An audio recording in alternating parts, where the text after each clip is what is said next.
I never imagined I'd become the lead character in my own neighborhood soap opera, but that's exactly what happened. It all began with a simple notification on my phone. Normally, that cheerful chime meant my groceries had arrived. But this time, it marked the beginning of one of the strangest confrontations I'd ever experienced in my short 3 months living in Oakwood Estates. When I opened the notification and pulled up the live feed from my doorbell camera, the footage was crystal clear. There she was, a woman in oversized sunglasses and a sun visor, tiptoeing up to my front porch at precisely 2:15 in the afternoon.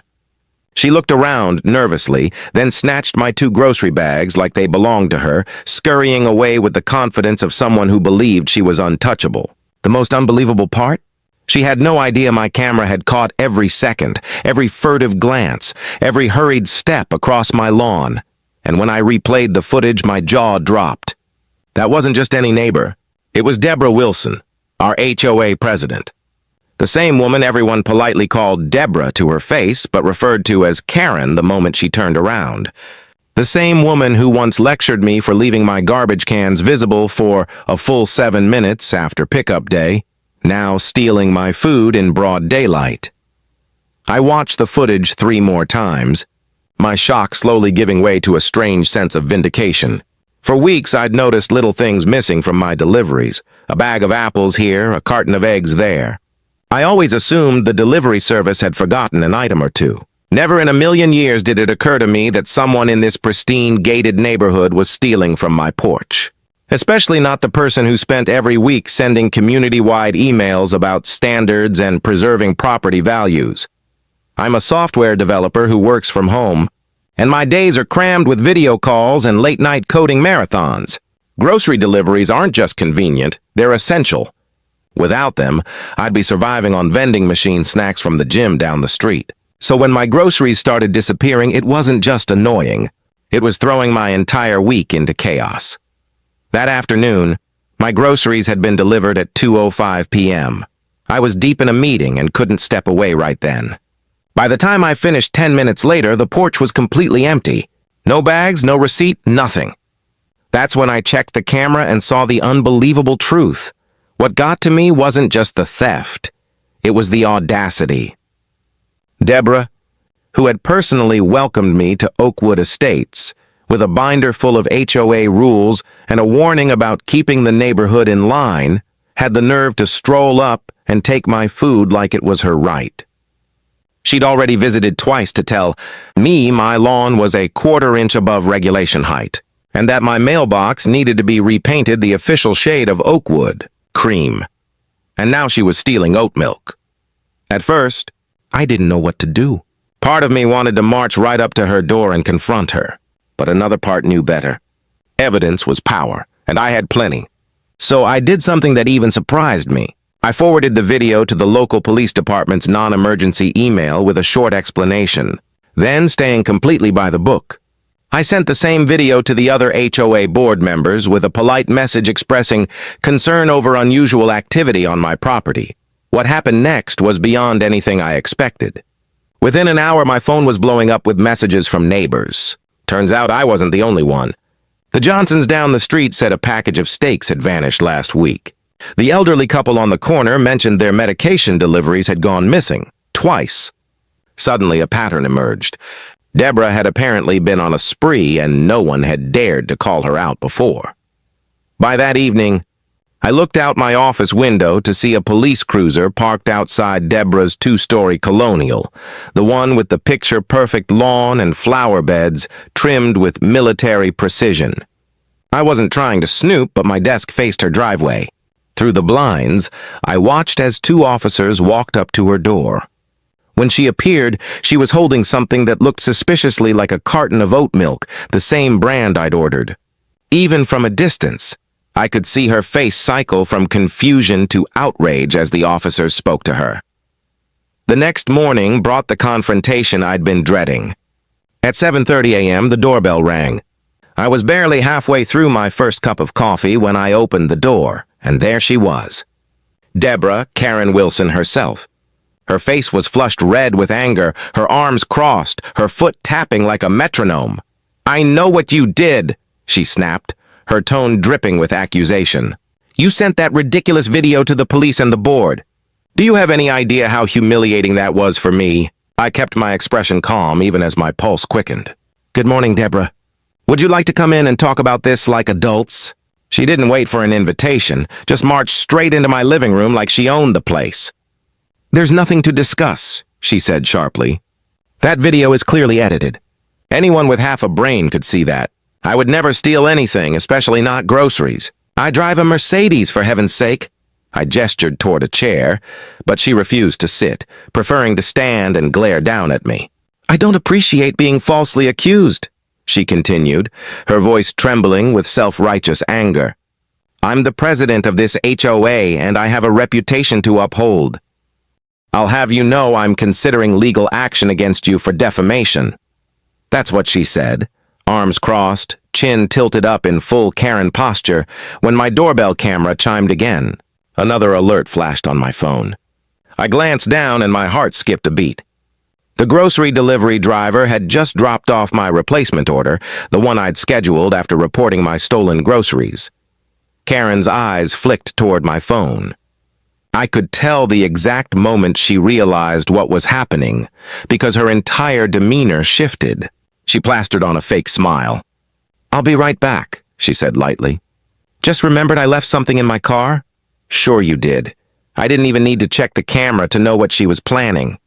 I followed her straight to the door and stepped outside just in time to catch her bending down once again to pick up my grocery bags.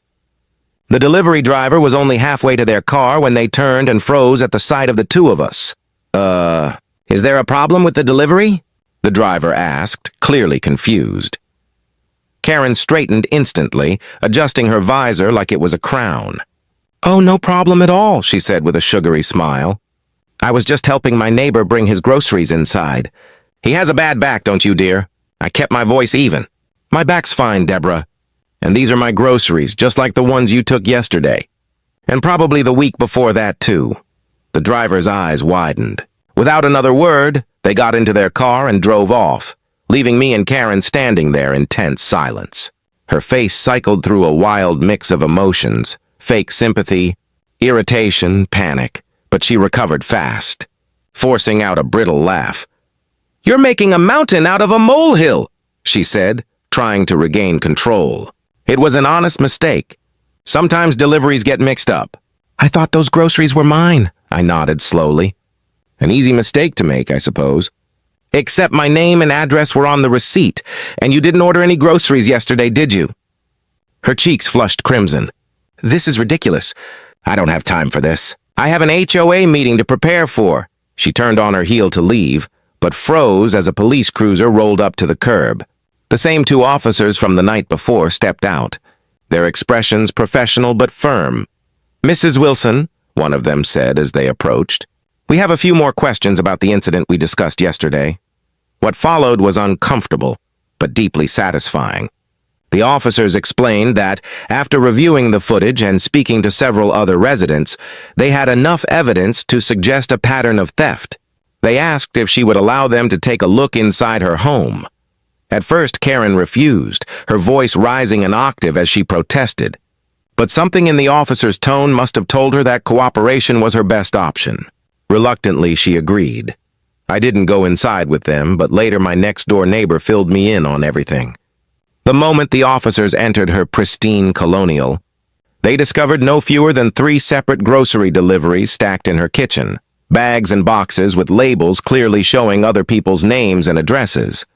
My missing organic apples and premium coffee beans were sitting right there on her countertop, and that wasn't all. Another neighbor came forward with their own doorbell footage showing Deborah, our Karen, taking packages from their porch on 2 separate days. When confronted with this evidence, her story started unraveling fast. First came denial, then confusion, then a bizarre claim that she'd been collecting misdelivered packages to return them. Community service no one had asked for. The turning point came when the officers asked about a specific missing package, prescription medication, that had vanished from the porch of an elderly couple down the street. When they mentioned it was a controlled substance, and that stealing it carried much harsher penalties, Karen's face reportedly went pale. I didn't know what was in those packages, she stammered, her voice cracking for the first time. I was just trying to keep the neighborhood tidy.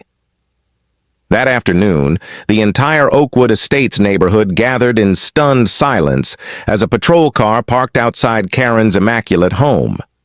She wasn't handcuffed, but her posture told the story. Shoulders slumped, eyes hollow, the arrogance gone.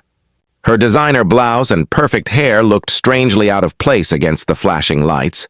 As the officers escorted her to the car, she turned toward the neighbors standing in their driveways and watching from windows. "This is all a misunderstanding," she cried, her voice trembling. "I've done more for this neighborhood than any of you. I pay more in HOA dues than most of you combined. I've maintained property values here for 8 years. No one said a word. The silence was heavier than any accusation could have been. The legal fallout came quickly. Deborah Wilson, our self-appointed enforcer of community perfection, was charged with multiple counts of petty theft. The stolen prescription medication elevated one charge to a more serious offense. At her hearing, she was ordered to pay restitution to every neighbor she had stolen from, over $2,000 in total, plus court fees. She received 6 months of probation and was sentenced to complete 100 hours of community service. The HOA board held an emergency meeting that same week and voted unanimously to remove her as president. The irony wasn't lost on anyone. The same rigid bylaws she'd weaponized against us now served as the mechanism for her downfall. When the verdict was read in court, Karen's flawless facade finally crumbled. "This will ruin me," she whispered, mascara streaking her cheeks as she glanced around the courtroom at the faces of the people she'd belittled for years. "My real estate clients will find out. My reputation is everything." The judge didn't flinch. "Perhaps you should have considered that before taking what didn't belong to you, Mrs. Wilson." As she was led away by her attorney, she looked back at me one last time. The same woman who once chastised me for letting my grass grow a quarter inch too high now looked small, powerless, and utterly defeated. For the first time since moving to Oakwood Estates, I felt like I truly belonged, not because I followed every one of her arbitrary rules, but because I'd finally stood up for what was right.